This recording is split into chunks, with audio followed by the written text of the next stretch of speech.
nilqawkom għaw udjenza sabiħa, ħafna uċuħ familjari, kif ukoll li għandna fuq il-panel, m'hemmx għalfejn introduċihom imma formalita ħan introduċihom. Tajjeb. Ovvjament kulħadd għandu diversi people, anka fix-xena letterarji x'jilbes li hemm hawnhekk għandna l-Omar Enxej u l-Marja Tewma li qegħdin hawnhekk bħala aġġudikanti tal-premju letterarju l-aħħar wieħed. Tajjeb. Għandna lil Daniel Kossaj bħala riċensur mill-punto di vista mela ħajitkellem ta' riċensur u Emanuel Mifsud kulħadd jaf minnu bħala kittieb. Tajjeb. Merħba il-koll. Ħanibda b'Marija u b'Omar. Ħanibdew daqsxejn min-naħa teoretika. Tajjeb din il-mistoqsija. Imbagħad inwieskom li ħaniqilbu mal-ewwel fuq il-prattika. Tajjeb. X'nifhmu b'letterarjetà?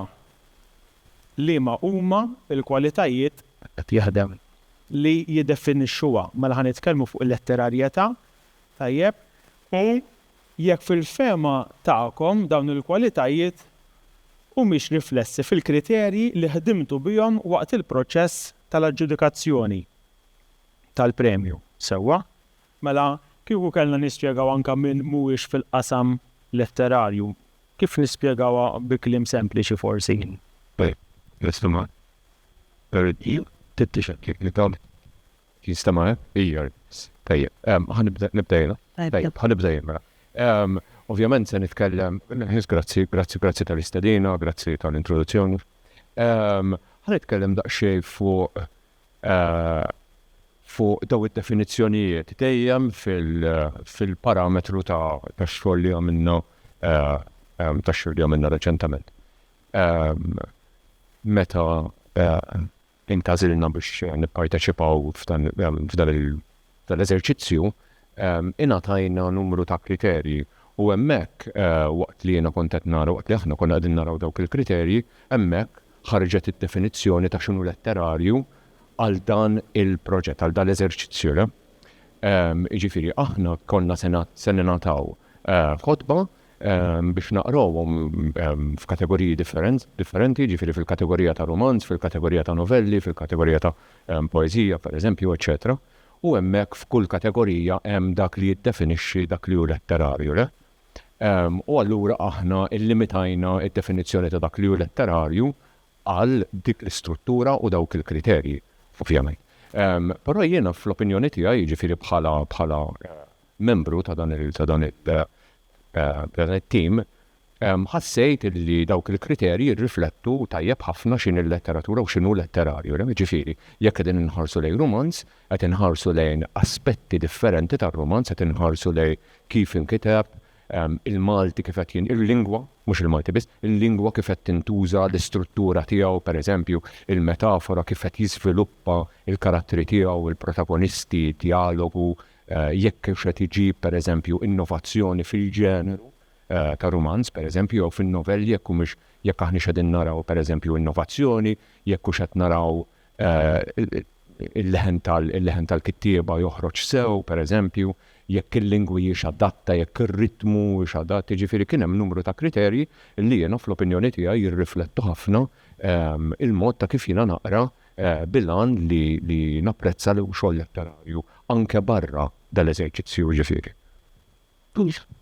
Naħseb spjegajt sew Omar, forsi nista' nżid wkoll li kien hemm kriterji speċifiċi għal kull fażi tal-proċess, so jekk ħammorru għax-shortlist u l-long list, f'kull fażi ridna naraw kif il-kriterji li japplikaw għal dik il-fażi speċifika jaqblu jew ma jaqblux ma dak li konna qegħdin naqraw aħna.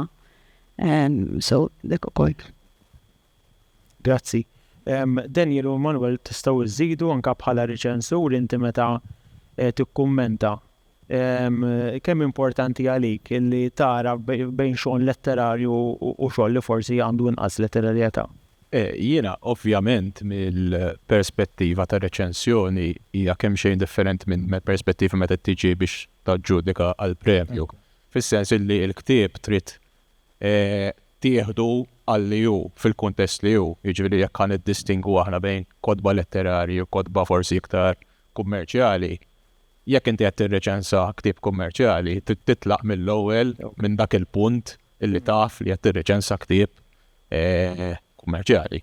Jew jekk tirreċensa ktieb għat-tfal, pereżempju, ma tistax inti ovvjament għandek il-kriterji tal-letterarjetà u tapplikhom għal kull ktieb. Għaliex mhux kull awtur fl-aħħar mill-aħħar qed jitlaq blan li jikteb ktieb letterarju, għandna oqsma differenti ta' U jista' jkollok xogħol li jkun x'imkien bejniethom. ovvjament. U naħseb illi fil-fatt fil-romanz Malti għandna ħafna minn dawk ix-xogħlijiet illum il-ġurnata. U f'dak il-każ, iva, biex nweġġu l-mistoqsija tiegħek, jiena nipprova nagħtiha importanza dik jekk qed nara li l-ktieb qed jipprova jkun letterarju, mela dawk il-kriterji se nqishom. Forsi mhux b'mod formali, jiġifieri mhux li qed ngħid li għandi xi checklist ta' kif qed timmarka wieħed, imma ħanqisha fil-mod kif qed nevalwa l-ktieb jiena, żgur bla dubju. Tajjeb, Emanuel tixtieq tikkummenta?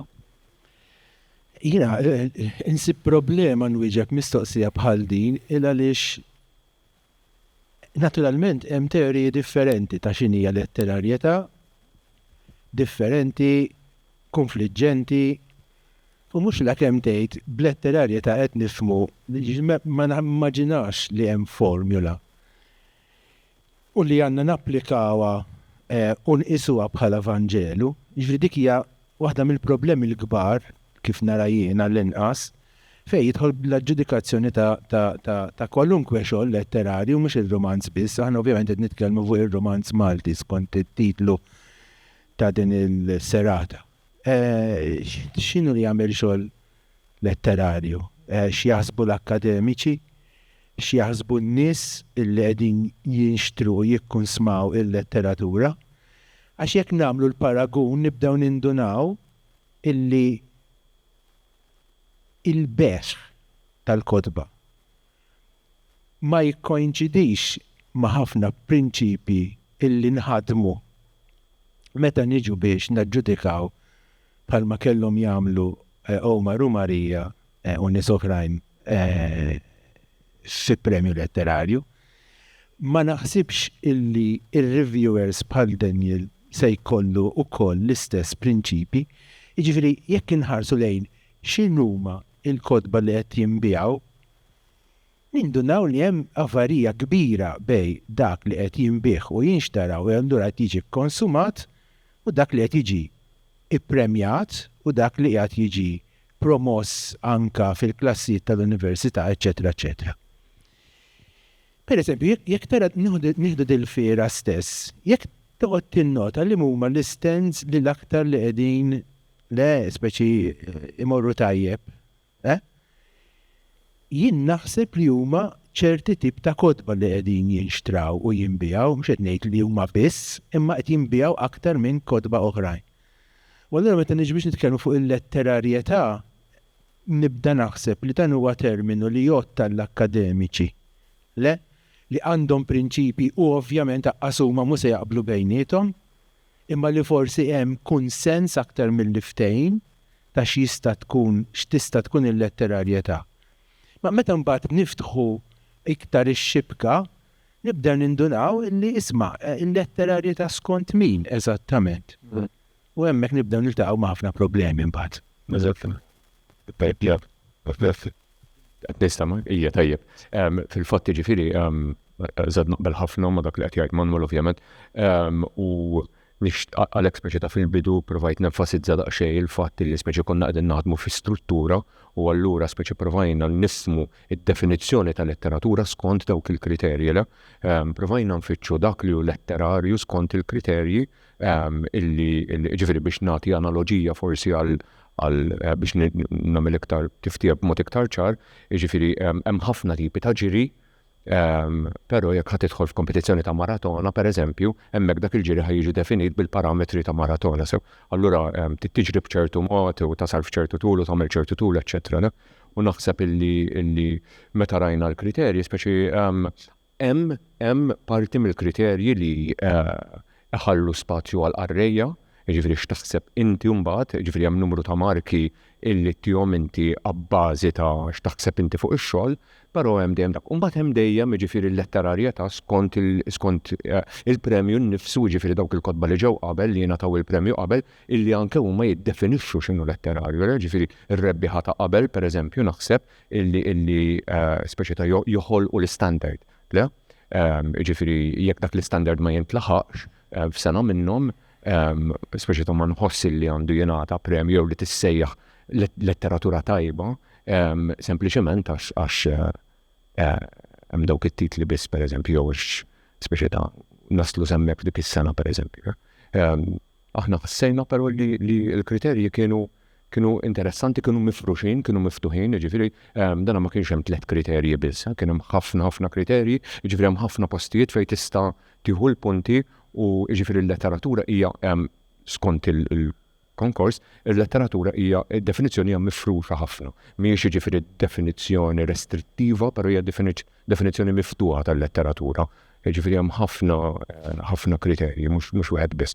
Hemm l-istruttura, hemm l-iżvilupp, hemm il-leħen, hemm il-lingwa, hemm l-użu tal-tropes letterarji kollha. Ġifiri id-definizzjoni hija waħda miftuħa, mhix waħda magħluqa. Grazzi, Omar. Sifa ġifieri l-ritmi. U anke kif qal Emanuel, jekk naqbdu nitkellmu fuq dan is-suġġett maħniex se nieqfu għalhekk ħanaddi wkoll għal mistoqsijiet oħrajn. Kif tafu jew kif tistgħu tassumu illi tqanqlet din l-idea li niddiskutu propju r-romanz jew fejn sejjer ir-romanz Malti anke minħabba l-fatt illi ma ingħatax il-premju f'din il-kategorija kif taf l din is-sena. U allura mistoqsija li tista' tiġi f'moħħna hija, forsi nibdew b'Daniel jekk trid jew min irid jitkellem. Jista' jkun li il-pajjiż, il-popolazzjoni ċkejkna tagħna ma tipproduċix romanz daqshekk tajjeb li għandu jiġi premjat darba fis-sena u forsi huwa l-każ li nistennew naqra iktar, jew inkella hemm xi problematika akbar milli forsi niddiskutu s'issa. Mela, ovvjament il-popolazzjoni tagħna hija żgħira, n-numru tal-pubblikazzjonijiet huwa relattivament baxx huwa fatt. Però jiena ngħid, u hawnhekk qed nitkellem forsi iktar bħala array iktar milli bħala reċensu jew sejjaħ li trid. Jiena ngħid Alla ħares jekk qegħdin f'sitwazzjoni fejn f'sena ma joħroġ bar ktieb wieħed li nistgħu nsuh letterarju. Ġrad dis-sena ma? Jekk ħanimxu mal-kriterji tal-premju. Li forsi hija diskussjoni separata. Jiena bħala persuna nemmen ħafna fl-importanza ta' tipi differenti ta' kodba. Jiena minix qed ngħid kollox għandu jkun letterarju, anke għal raġunijiet li semma Emanuel, illi fil-verità mhumiex dawn il-kodba l-iktar li huma ħfittxi mill-poplu Malti u naħseb tapplika f'kull pajjiż fil-verità. Però importanti wkoll illi l-letteratura Maltija twieġeb għal dik id-domanda li hawn fost ċertu ammont ta' nies anki forsi f'din il-kamra illi qegħdin ifittxu dawk it-tip ta' kodba, il-kodba letterarji. Ġifieri jekk maħniex qegħdin nipproduġuhom għandna daqsxejn ta' problema. Issa jiena ma naħsibx jiġifieri minkejja l-komunità ta' kittieba hija relattivament żgħira illi maħniex qegħdin nipproduċu kodba tal-level. Li naħseb li forsi jaf għandna daqsxejn ta' problema u din diġà isa kaċċennajt inti għalija l-ewwel meta saqsejtni jekk qegħdin xinsibu kodba li jisom fin-nofs. Naħseb dik hija parti mill-problema illi min jagħti fit-tex illi jikteb il-letterarju forsi anke f'xirokna f'moħħu qed jaħseb imma dan se jappella għall-massa taf kif sa jaqrawh in-nies jew għandi forsi nkun forsi daqsxejn iktar aċċessibbli, forsi toqgħod lura milli tesperimenta ma nafx affarijiet. U allura jispiċċa ftik jisu fin-nofs x'qed jipprova jagħmel eżatt dan il-ktieb. Taf kif għal min huwa ammirat. U forsi dik li qed twassalna f'sitwazzjoni fejn Għanna, Iva, għanna kodba li fihom ċertu utilità li huma forsi letterari sa ċertu punt, imma minħabba din il-kwistjoni ta' jgħat fin-nofs, ħadd titfa' f'din il-kategorija u ħadd titfa' f'din il-kategorija. Ġejna f'sitwazzjoni fejn minħabba illi loti tal-premju qed jimxi b'ċertu kategoriji fissi, illi minħabba li jgħat fin-nofs f'ċertu kategoriji dan il-ktieb mhux se jieħu punti, u allura tasal fis-sitwazzjoni fejn ma' palma kellna din is-sena illi l-premju jispiċċa ma jingħatax. Nazzar danejtu mar li l-ebda ktieb, l-ebda romanz ma kien fin-nofs, lanqas dis-sena, kollha kienu tal-massaħa, Issa, qed jiġri fl-isfond ma nafx kwistjoni forsi li m'hawnx biżejjed spazju u ħin li qed jingħata lill-kittieba, hix kwistjoni ekonomika, kwistjoni editorjali, etc. Imma aħna nistgħu nitkellmu fuq xrajna din is-sena bħala romanz. U romanzi fin-nofs naħseb nista' ngħid li ma kienx hemm, kien hemm il-maġġoranza jekk mhux kollha, kienu romanzi li jappellaw u jistgħu jitpoġġew f'kategorija waħda biss. Issa, ovvjament, m'aħniex qegħdin ngħidu li mhijiex kitba valida, imma aħna ovvjament din hija kompetizzjoni, ovvjament fiha il-problemi tagħha u l-limitazzjonijiet tagħha, imma l-idea forsi il-problema qiegħda fil-fatt li ċertu kodba qed jiġu innominati u preżentati bħala kodba li jistgħu jirbħu premju nazzjonali, u hemmhekk imbagħad tinħoloq ċertu ansjetà dwar il-sitwazzjoni tal-romanz Malti. U fil-fatt naħseb parti wkoll mill-kuntest li rridu nqisu huwa il-kuntest li f'Malta bażikament hawn dan il-premju wieħed bil-kategoriji tiegħu veru, imma l-unika premju letterarju li għandna huwa il-Premju Nazzjonali tal-Ktieb. Mentri naf pereżempju fir-Renju Unit, fl-Amerika, pajjiżi oħra, ħajkollok premji huma speċifikament għal kodba popolari. U dik ukoll qed toħloq dan iċ-ċertu tensjoni, issa jkollok kittieba illi jiktbu ibjaw ħafna, imma għaliex forsi jiktbu ċertu stil ta' ktieb, ħajtwarbu fejn jidħol il-premju, u ħajdulek allura dan il-premju verament jagħti rifletti taf kif.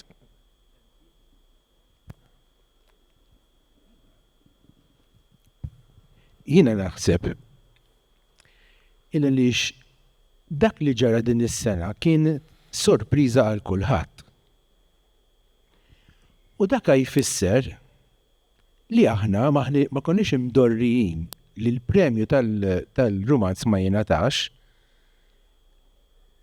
jien naħseb li huwa sinjal li s-soltu jkollna romanzi tajbin. Tant tajbin illi ġili jkollok dawk it-tnejn tlieta li tibda tgħid li ma minn daw se jirbaħ, le minn ma jkunx fil-ġurija li konna nilabuhom, konna nibdew nilabu fuq min se jirbaħ, le?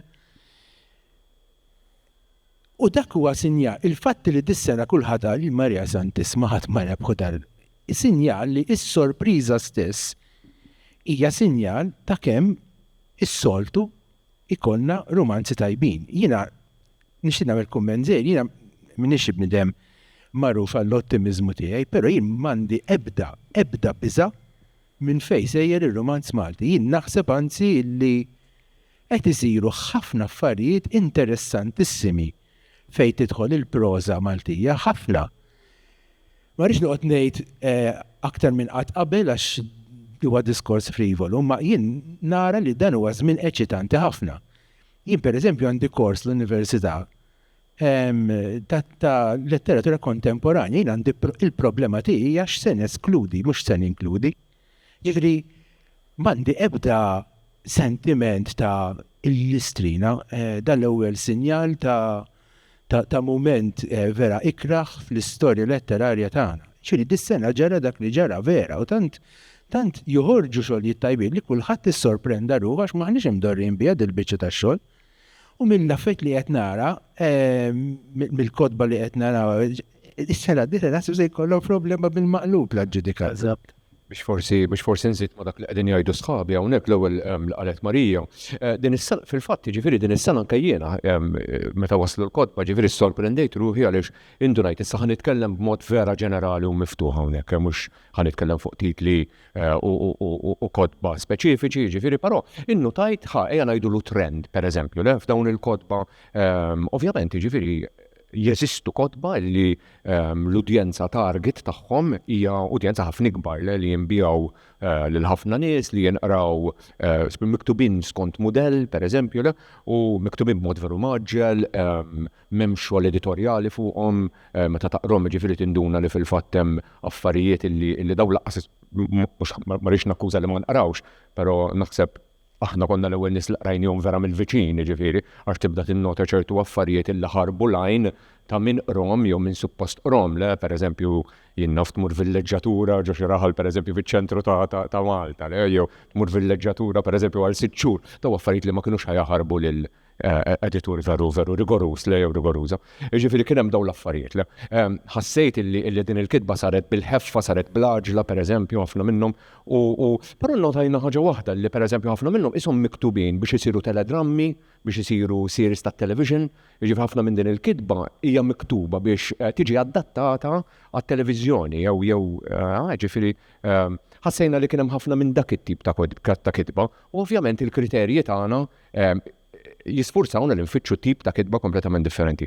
Naqbel assolutament ma dak li għal Manuel ġifieri ir-romanz huwa b'saħħtu ħafna huwa ġeneru tip ta' kitba b'saħħitha ħafna.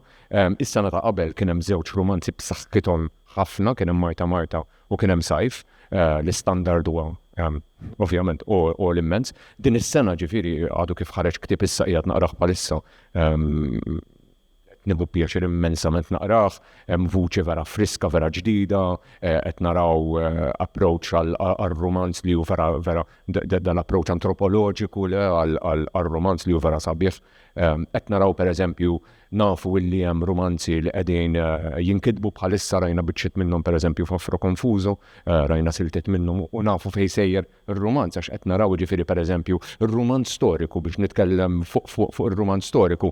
Ma sar xejn ġdid fir-romanz storiku, pereżempju r-romanzi li rajna mhux talli ma sar xejn ġdid, talli forsi kien hemm min qed jipprova jikkopja l-mudell li nafu u peress li qed jipprova jikkopja l-mudell li nafu, anzi mhux speċi saħħaħnieh jew impruvjajnieh, però ħadnieh lura, mentri ir-romanz storiku żviluppa fil-letteratura globali mar ħafna postijiet.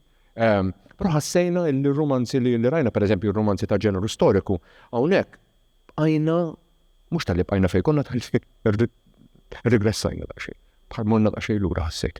Ma jfissirx però ġifieri kellna sena, fis-sens illi niftakru wkoll illi min kienet jikteb waqt il-COVID ippubblika s-sena ta' qabel ukoll ġew pubblikati ġifieri ħafna mix-xogħol ġie ppubblikat is-sena ta' qabel kien hemm romanzi veru tajbin, kien hemm Marta u Sajf kienu tajbin ħafna pereżempju, u din is-sena wkoll dan li qed naqraw se jkun wieħed mill se jkun hemm kompetizzjoni tajba ġifieri. Naqbel u eżatt id-deċiżjoni ma kienx ta' ton pessimist, anzi kienet kwistjoni ta' li verament ridna nuru rispett tal min rebaħ il-premju qabel u ridna nassiguraw li dak l-standard ser jibqa' hemm, mhux kwistjoni ta' li nagħtu premju ġas biex inkun żajna premju. So iva hija kwistjoni ta' ottimizmu, ta' fema u belief illi il-romanz Malti jista' u għandu jkun aħjar. Għax mbagħad speċi ta' il-biża' tiegħi illi speċi mbagħad nibdew nitkellmu fuq kemm mhix b'saħħitha l-industrija tal-kodba, però ovvjament jekk nippremjaw kodba li mhumiex tajbin ħafna, bad ħanitillu f'dal-argument le. Jiġifieri għandna l-argument jekk nippremjaw kodba li mhumiex tajbin ħafna għax irridu bil-fors nagħtu premju għax xi ħadd ħajju għalih jew għax dejjem bil-forsi li nagħtu premju, u mbagħad ma nistgħux ingergru li l-industrija mhux b'saħħitha. Nixtieq inżid ukoll li aħna konna din nippremjaw il-kodba mhux lill-awturi. Hemm diviżjoni kbira u ovvja bejn iż-żewġ affarijiet. Naqbel assolutament. Aħna ħarisna lejn ix-xogħol mhux lejn min kiteb ix-xogħol ovvjament. Naħseb illi is-sitwazzjoni li nqalat fil-każ tan-novelli huwa ċari li konna fil-fatt qegħdin naqraw il-kotba u mhux qegħdin naħsbu fuq il-kittieba, no? Tajjeb. Ħansaqsi għal kulħadd din, forsi jibda Manuel bħala kittieb imma naf li hawn diversi kittieba anke hawnhekk. U l-kittieba bil-qiegħda fl-udjenza. Tista' tkun puerili, tista' tkun fatwali. Meta il-kittib jikteb, ngħidu kittib Malti, ikollu f'moħħu il-premju, ikollu f'moħħu li jissodisfa xi kriterji, jew inkella jkollu f'moħħu s-suq, pereżempju, li jbieħ. Jew ma jkollu ebda minnhom dawn u sempliċiment jikteb. Ovvjament qed nassumi li ħatajdu li skont l-individwu. Okay? Imma x'taħsbu minn dak li tosservaw fix-xena letterarja Maltija? Tajjeb? Jekk tippermettuli ħanibdejna mexxi l-mikrofon ħaġa żgħira ħanajt, però vera malajr. Jiena naħseb li jekk hawn kittieba li qegħdin jiktbu biex jirbħu l-premju ħajjithom daqsxejn faċli għaliex il-Kunsill jippubblika l-kriterji. U da jiġifieri isek bħal meta inti qiegħed tagħmel kors l-università u titgħaddi mill-study unit. Inti tmur għand il-letturi u staqsihom x'in il-marking scheme tal-assignment jew x'in jiġifieri inti għandek il-kriterji huma pubbliċi huma tista' tidħol tarhom online. U hemmhekk jiġifieri jekk inti tittirbaħ il-premju l-ewwel ħaġa li tittamel u tara. Okay, ma jfissirx li ovvjament però ġifieri li rrid ngħidu jekk inti ħataħdem blura, jekk kittieba se jaħdmu blura, il-kriterji qegħdin hemmhekk, allura l-ewwel ħaġa li tittamel u tilħaq dawk għall-inqas. Punt żgħir jiġifieri għax ħassejt illi ħafna mill-kotba laqqas spiss isuhom dawk il-kriterji, jiġifieri minn hemm affarijiet bħal pereżempju oriġinalità tal-lingwa jew il-vuċi tal-awtur jew pereżempju fil-każ ta' romanzi storiċi pereżempju fejn għandek ħafna riċerka. Issa riċerka mhux neċessarjament ħad tidħol fir-romanz kif jafu l-kittieba tal-romanzi storiċi. Ħafna mir-riċerka li ssir meta qed tikteb romanz storiku qed issir biex toħloqlok l-atmosfera waqt li inti qed tikteb, però mhux biex tagħtiha lill-qarrej. Ħafna drabi tħalli lill-qarrejja jimlew dawk l-ispazji. Ħassejt pereżempju li fir-romanzi storiċi ħafna mir-riċerka ġiet sfurzata fir-romanz innifsu fil-kitba nnifsu. Mentri di ħafna minnha seta' tqadet barra u ktieb li huwa 400 paġna seta' jkun 80 paġna pereżempju. U l-qarrej intelligenti jista' jimla dak il-kumplament jaqra b'mod intelligenti. Kelli jispiċċa ktib didattiku. Ma rridġan li naħseb xi ħaġa minn perspettiva oħra, ġifieri l-kriterji jekk xejn jistgħu jgħinu biex tikteb romanz tajjeb, mhux neċessarjament biex tirbaħ il-premju, imma jittuk daqqatit. Mhux neċessarjament. Tikteb ktib letterarju, mhux neċessarjament li tikteb manju. Mhux neċessarjament jiġifieri li tikteb ktieb letterarja ta' għolja ħafna, però qed jgħinek taħseb daqsxejn fuq x'in il-letteratura u l-kitba letterarja.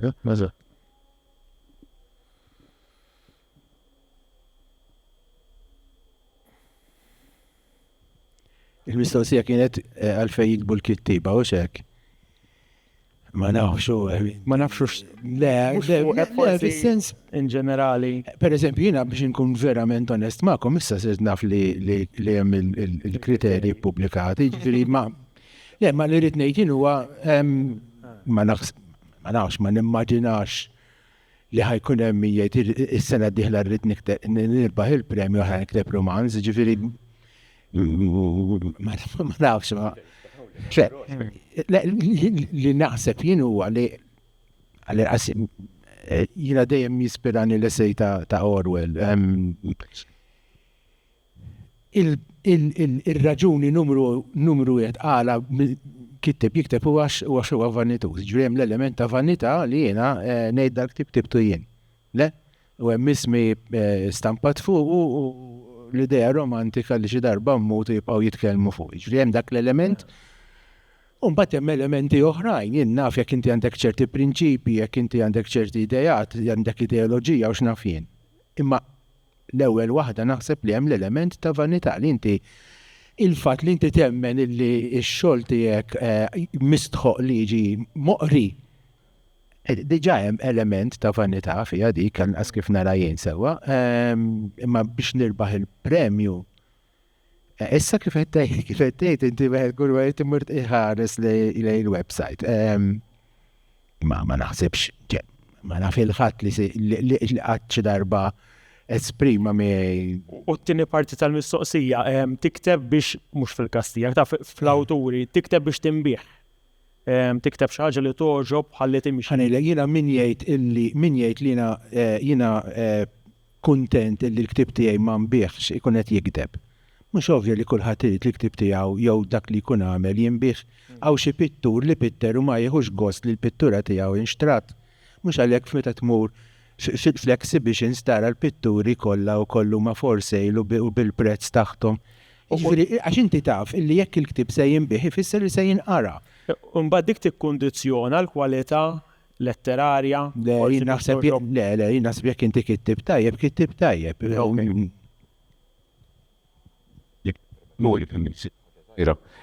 Ma konċet ngħid jiġifieri li ktib tajjeb jinkiteb lura mill-kriterji, jiġifieri li konti qed ngħidu speċi ta' jekk ipotetikament persuna tikteb ktib blan li tirbaħ il-premju li hu bil-bidu premessa ħażina. Allura tmur minn hemmhekk l-ewwel mhux tinjorhom kompletament. Forsi iktar milli xin tikteb l-ħajar li tara dak il-kriterji xin tkun ħadd innomina l-ktib tiegħek għax iktar milli hemmhekk hija importanti li pubblikatur jidħol fuq il-website u jaqra il-kriterji. In-nominazzjoni hija huwa l-punt prinċipali hawnhekk iktar milli l-kitba. Fil-fatt jiena ma dan il-punt kont se naqbad ukoll. Jiena naqbel ħafna ma qal Emanuel, jien ma nemmenx li hawn kittieba li din jiktbu speċifikament biex jieħu premju. Naħseb li kittieba hawn min jikteb biex jinbih, hawn min jikteb għax vanitus, hawn min jikteb għax dejjem kienet ix-xewqa tiegħu li joħroġ ktieb, raġunijiet varji. Ma naħsibx li tilbaħ il-premju huwa wieħed waħda minn dawk ir-raġunijiet. Li forsi nistaqsi jekk hawnx pubblikaturi li qegħdin jippubblikaw ċertu kodba, jażlu ċertu kodba blan mill-bidunet illi jinnominaw għall-premju għaliex dak miegħu jġib ċertu livell ta' marketing u x'naf jiena iktar bejħ, speċjalment jekk il-ktib jirbaħ. Ma nafx għax li qegħdin tgħidu Marija u Umar li ċertu kodba li forsi kellkom taqraw biex tevalwaw għall-long list laqqas biss kienu missom edin hemmhekk bil-bidunet. Kważi jekk iġġenni naħseb jiena illi forsi għandek minnaħa forsi ta' pubblikatur, ma nafx kif jaħdem il-proċess tan-nominazzjoni biex ngħid il-verità, li għax jara f'ċertu ktieb u forsi għandu ċertu ġibda lejn ċertu kategorija ta' arreja, jew forsi għax ġej minn ċertu awtur, ma nafx, ma rridx importa subaj leħat. Illi għajlek isma' dan nippubblikaħ għaliex nista' nitfaw għal-premju biex niftehmu, ma nafx jekk xi ħaġa li qiegħda tiġri.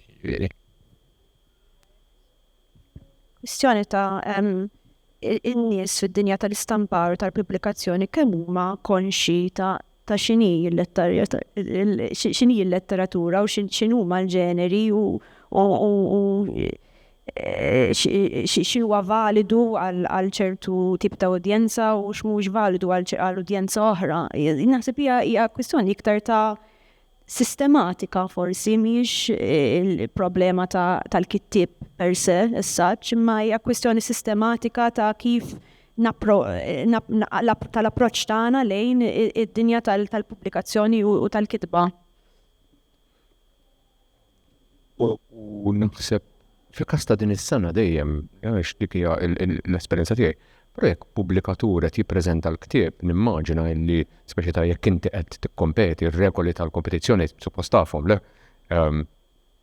Jekk ħadd mur tiġri maratona, suppost ir-regoli tal-maraton tkun tafhom. Ma tistax taqbad f'nofs il-maratona tajt isma' jgħan biddel ir-regoli jew le, pereżempju. Inħoss li jekk dan huwa l-każ, jekk il-pubblikaturi qegħdin jippreżentaw ċertu tip ta' kodba għal kompetizzjoni, mela mhumiex qegħdin jaqraw il-kodba rebbieħa ta' snin qabel. Għax inti meta tpoġġi żewġ xogħlijiet ħdej xulxin u taf li il-ktieb rebbieħ qed joħloq standard, le qed joħloq il-kuntest tal-kompetizzjoni, qed joħloq il-livell u l-kuntest tal-kompetizzjoni li jmiss.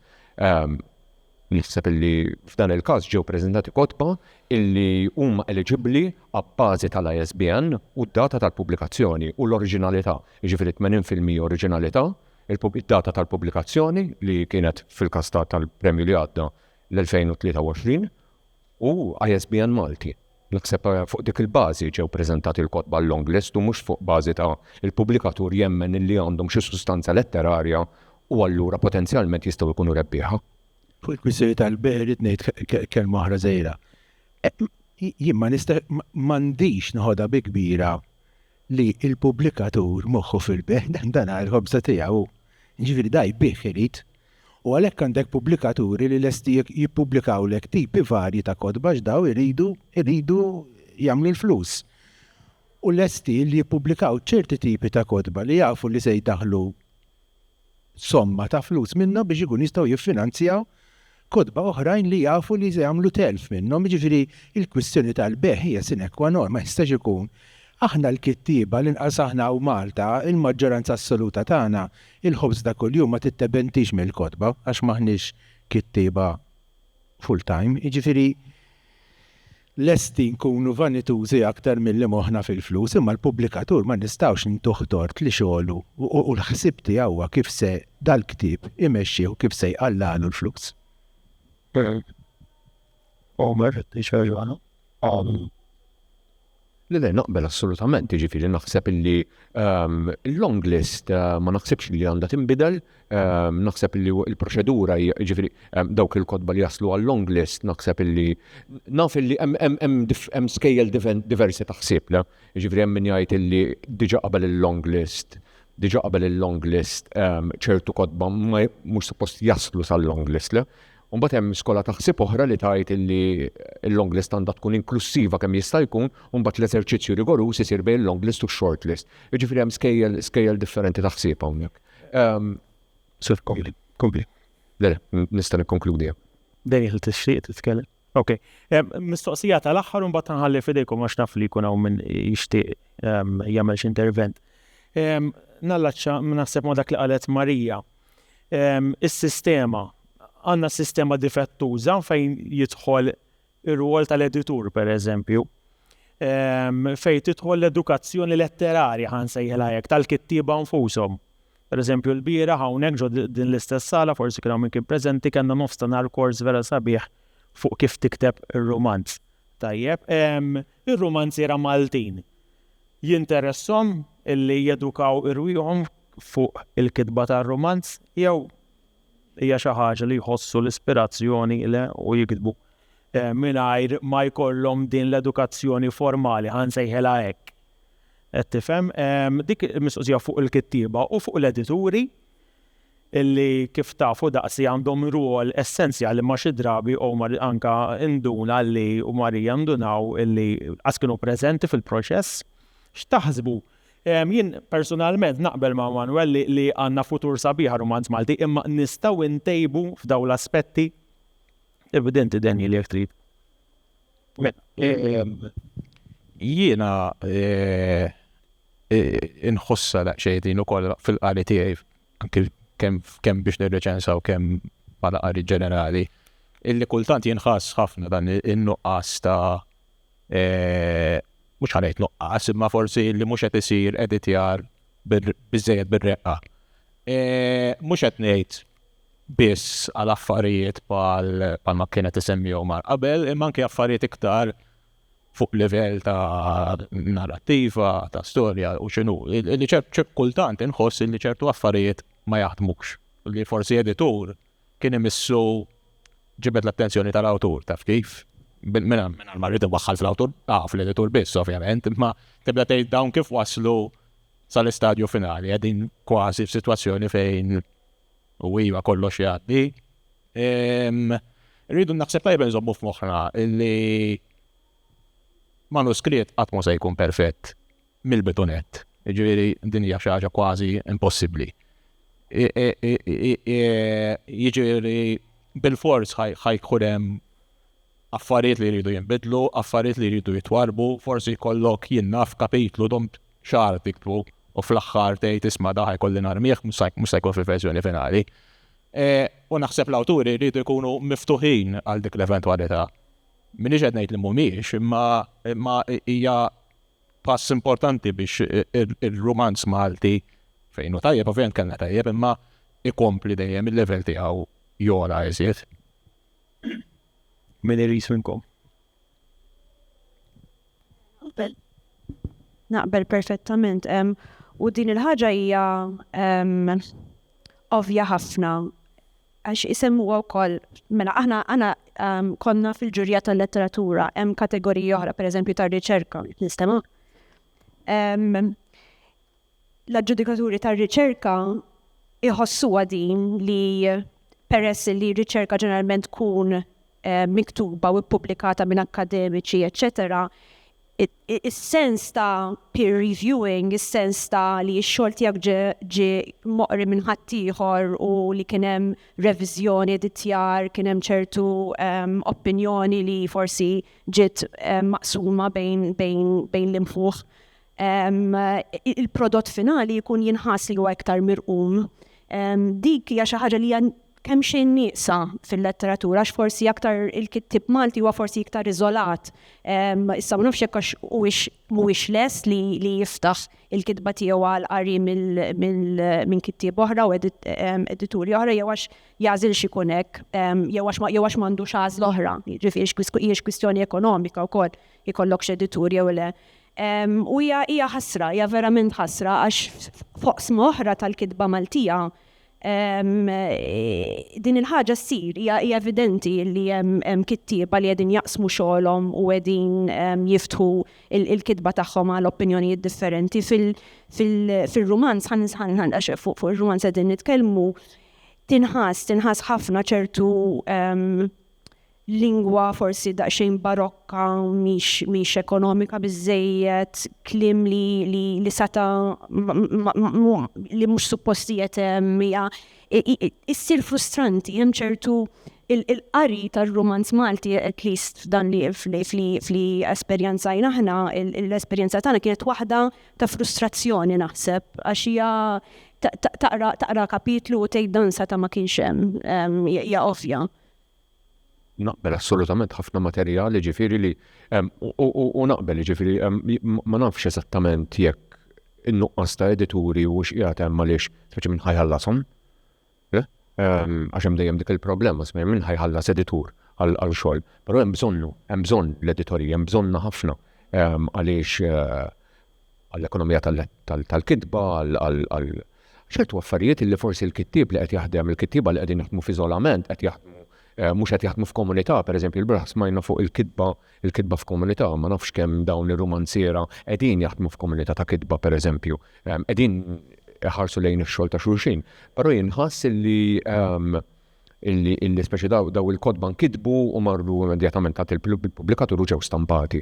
Xi kultant bdejt inħoss illi dawn il-kodba ma kienx hemm pubblikazzjoni, però kien hemm speċi ġew stampati u daqshekk, kważi qisha letteratura ta' vanità, vanity publishing ġifiri. U hemmhekk hemm tiġi bil-problemi tagħha. Mhux qed nitkellmu fuq ovvjament il-letteratura il-romanz Malti, però l-kodba li rċevejna din is-sena biex nibgħu. Grazzi.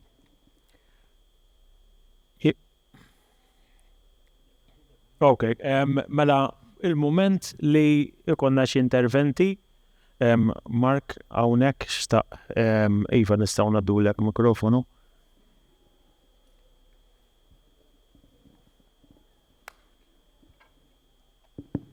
Hi, thank you ta' diskussjoni. Jiena għalla volja ovvjament nifhem għal-fejn saret dit-taħdita u l-issues li kien hemm dis-sena ninsab ottimist pal-Emanuel dwar ir-romanz Malti u fej sejra l-letteratura Maltija. Jieni li pala arrej, jiena qiegħed li ktaraw pala arrej sissa u ili nsegwi dal-premju iktar minn 10 snin u kont nużah anke fil-bidu meta ma kontx naf ħafna awturi u ma kontx naf ħafna nies li qegħdin hawn biex jitini idea bħala array xem available, jien li joġbuni kodba nar iktar letterari u kont nużaħ bħala kont nara shortlist u literalment nixtri kull minn fuq shortlist u niskoprejt ħafna nies anka li għaw bis-saħħatek. Iġifieri naħseb dak huwa wieħed mir-ruoli tal-premju u tal-aġġudikament tal-premju anka barra ovvjament l-istess ħaġa u l-Oscars u l-Grammys u dal-affarijiet.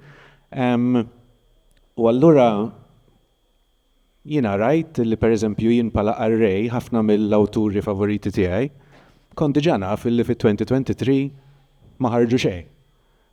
Allura ma kontx daqshekk sorpriż meta ma rajt xejn fil-lista għax anke fil-long list ma tantx raft awturi li għal-qas jogħġbu lili.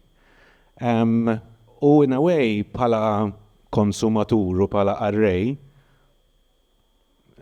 tinstema' ħażina fuq min kien fuq il-long list imma stajt napprezza bħala array li ma nqatax il-premju ħabba dili qed tgħidu illi qed tinżamm ċertu livell ta' kwalità.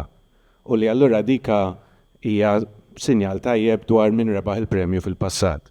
Qed iżomm ċertu livell mhux tipo bil-fors tittingħata kull sena l-premju, jinkiteb x'inkiteb, dika waħda.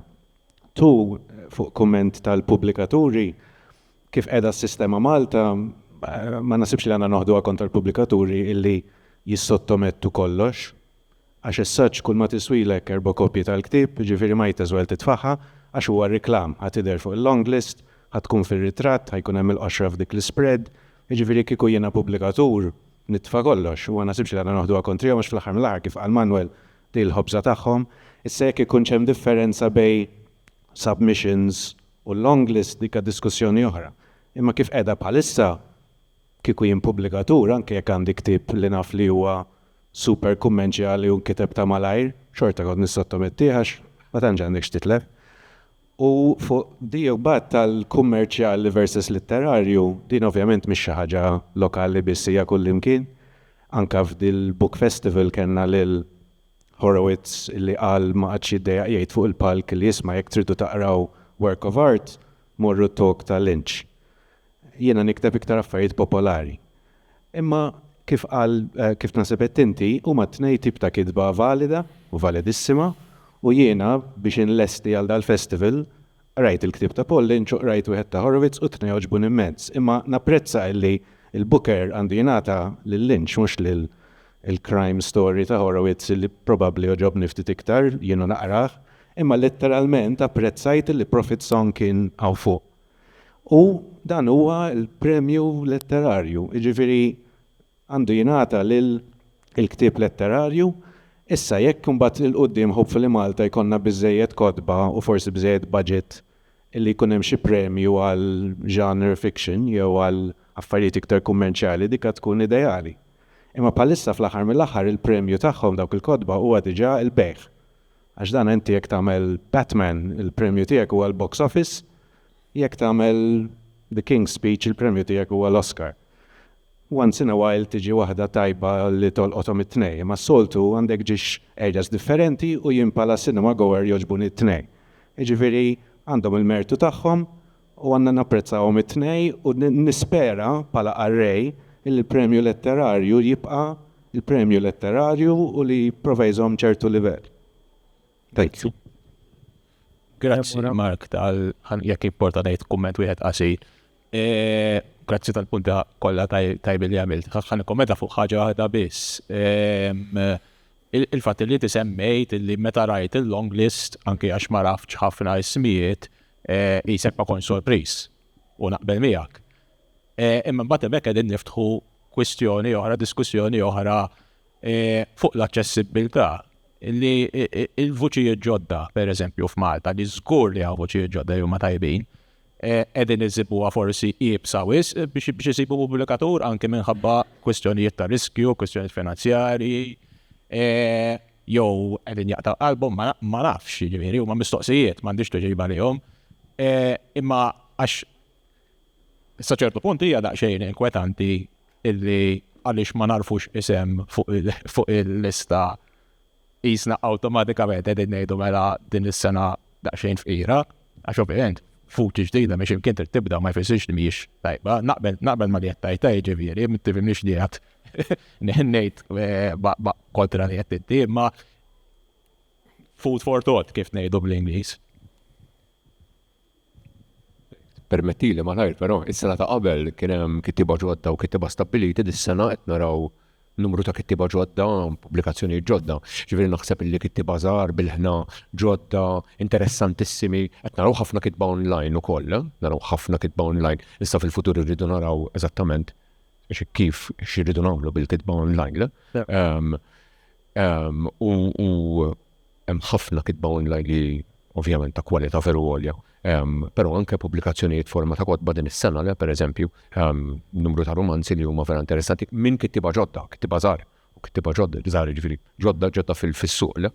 Ġifieri il-pubblikaturi għandu għajnhom miftuħin. U l-fatt li kienu fil-long list sinjal li publikaw, ġifieri hemm kienu sempliċement l-ismijiet qed jgħid ma rafhomx.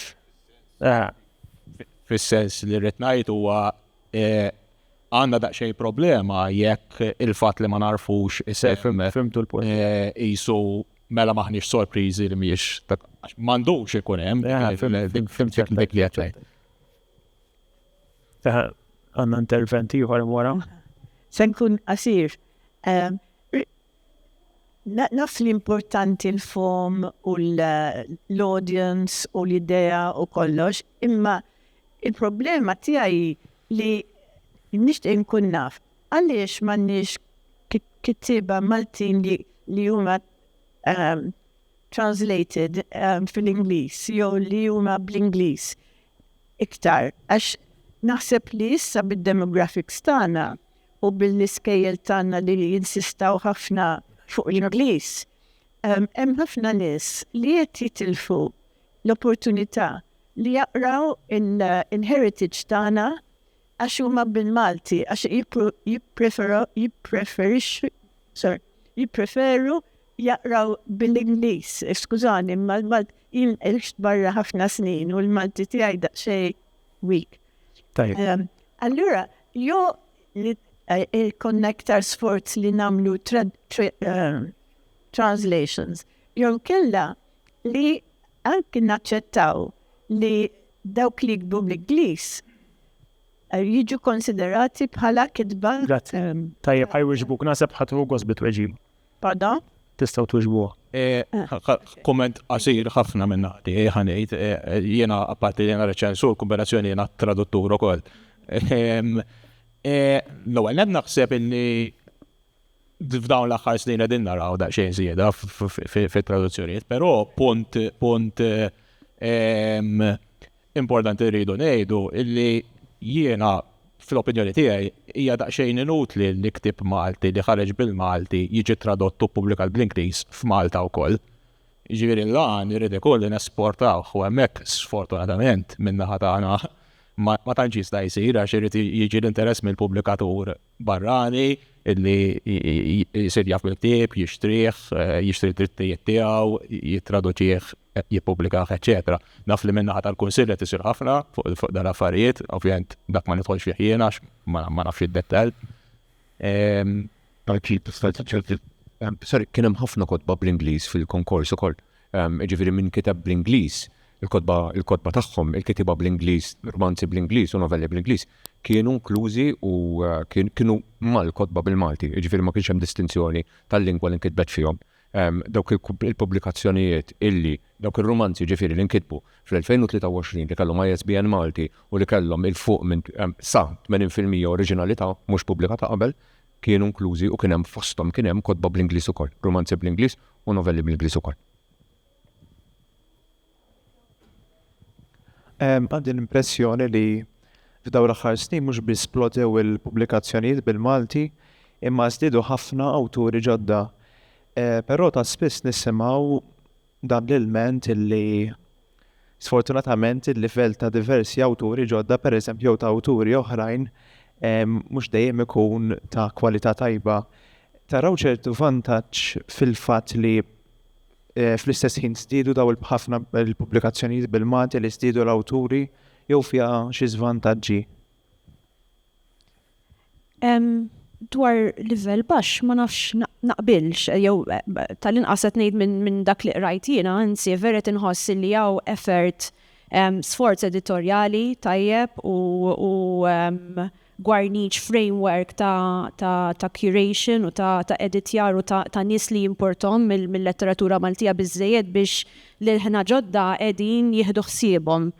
Anzi, hija il-fatt li hemm ħafna ilħna u ħafna minn dawn l-ilħna huma ilħna tajbin u validi, nara xi ħaġa ottimista ħafna.